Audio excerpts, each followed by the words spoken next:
Hi, welcome back to West Coast Geeks. I'm your host, Joaquin. How we doing, people?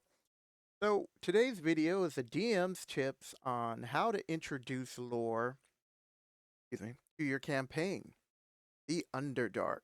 So if you watched yesterday's video, which was or the video before this, which was the non-spoiler review, G1, the steadying of the Hill Giant Chief, I told you that I was going to do this video, and this will kick off the Underdark series that we should have started like 6 months ago.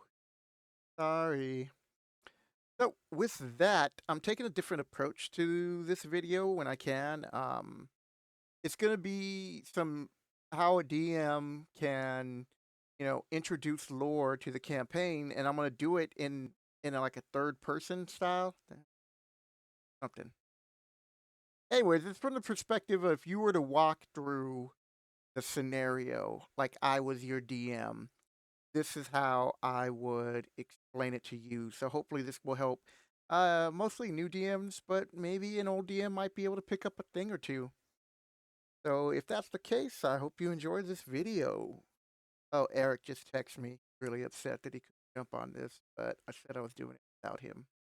And the way it was written, there's really no point of him being in the video. Sorry, Eric. All right, here we go. In the city of Greyhawk, make your way to the Guild of Wizardry. You're greeted by the dwarf porters. After checking your papers, they require you to wear a bright yellow cloak. These cloaks indicate that you are a visitor. As you walk into the library, the first thing you notice is how dim the lights are. Walking towards the center, feel like you are being watched by hidden eyes. The bookshelves go on forever. Darkness slowly not see the end of the road. Tables have either candlelight or small cube dim light stones shining. Approaching the desk, gaze upon the sharp chiseled features, ink black silver hair, violet eyes beneath the library owl. You then realize the rumors are true, that Joal Servain, Servainane,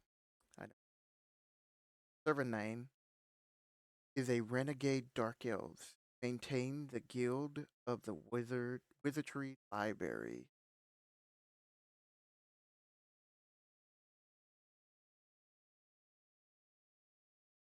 My name is Wall Servain.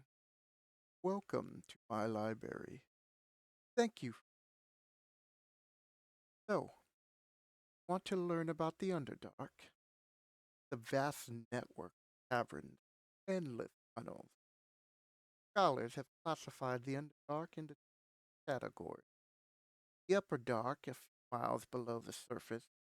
This is where most cave in dungeons.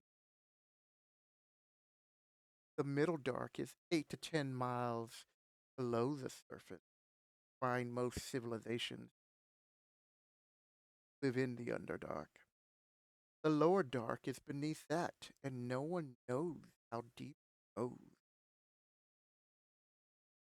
Rumor has it that there are even a few abyss, other locations. It is impossible to know everything about the Underdark. One can merely focus on one's topic or study general knowledge. There are huge underground formed by thousands of years of rainfall, making its way down. Might even discover underwater sea. I personally have never seen, but I've heard of such places. And no, don't ask me the location, because I don't truly.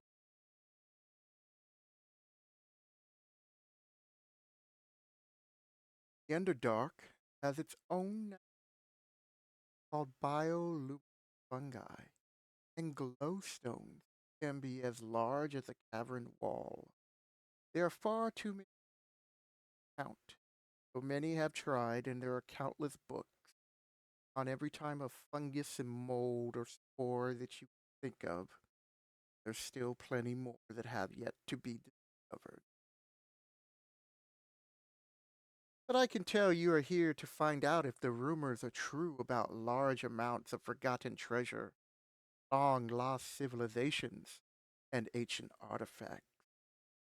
He looks into the dead. He looks you dead in the eyes and says, "Yes, they are." I would start reading What Survival Equipment You Need to Survive the Underdark by the famous explorer Martin J. Mendoza. Gives tips that can help you survive. Where to find drinkable water, what funguses, and so on. I would be advised to study the book carefully, not go blindly, unintended, into the Underdark. Will be devoured by the darkness. And with that, shows you points to the row where the book is and says, all right, so that's a short little intro that you can use. So, the wrap up, answering Shiner's 81 question. So, I hope that example really helped. It's just really quick and easy. For me, it was writing down basically 3 pages of like dialogue. But other than that, you can make it even shorter. You can make your descriptions a little bit shorter, but every now and then it's good to um, set the mood and the ambiance of what the player characters are seeing and what they can sense. And so Shiner asked some questions about, like when we're going to do the next. He would like to know about ideas for short Underdark adventures and encounters. So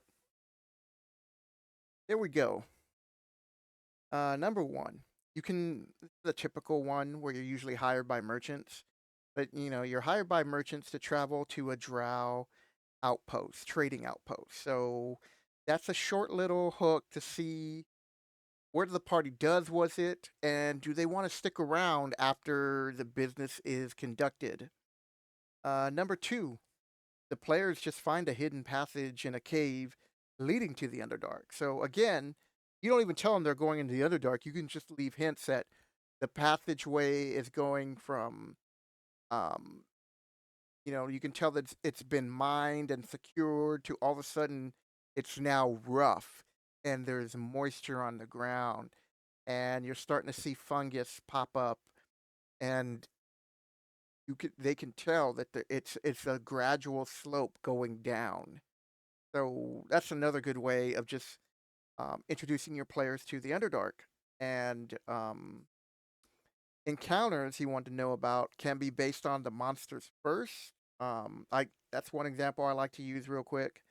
Instead of building this encounter in my head, I go, well, what's the monster they're going to face, or what's the puzzle, or um, what are they looking for, and then you build it. So come up with that first. Example: the party runs into random monsters.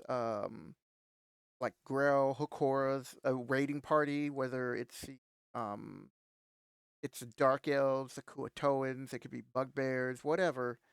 They run into a raiding party. And then depending on level, Purple Worm, Ropers, or an Umber Hulk. These are like quick things off the top of my head I just wrote down to, help kickstart whatever ideas he was looking for. Uh, adventure, I, adventure item number two. Looking for a magical item for a wizard, or they hear rumors and find a treasure map that leads them down, which they think is just a simple dungeon, and then the dungeon leads to the Underdark. This idea requires more of a full adventure that you're going to create, and hopefully the characters will, you know, enjoy the hook and want to explore further down. Encounters should include like fighting on rock or rope bridges. So you want to like use the environment.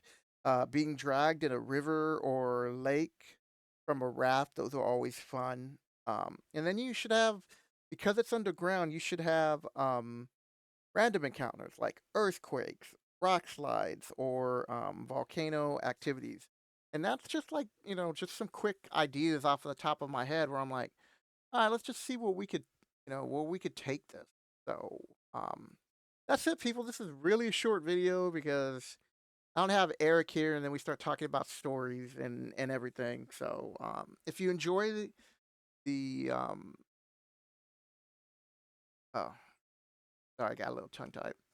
If you were entertained by the video, please hit the like button. That helps the algorithm so more people can find this video. If you are new to the channel, hello. Thanks for stopping by. Hopefully, you'll check out some of the other videos on the playlist. Right now, we're concentrating on the history of Advanced Dungeons and Dragons, so first edition. And we've already done the player's handbook, and I mean, we've already done the monster manual, and so you can look into the playlist on that. And we're currently working on the player's handbook. Um, we've got some other videos that you can just scroll through and check out. So, with that, people, you know, um, I'll catch you later, and hopefully next week I'll be able to um, make a video with Eric about the player's handbook, and I believe that involves like the equipment and some other things. So now the official sign off. With that, people, I hope you enjoyed the video, and I'll catch you next time. Later.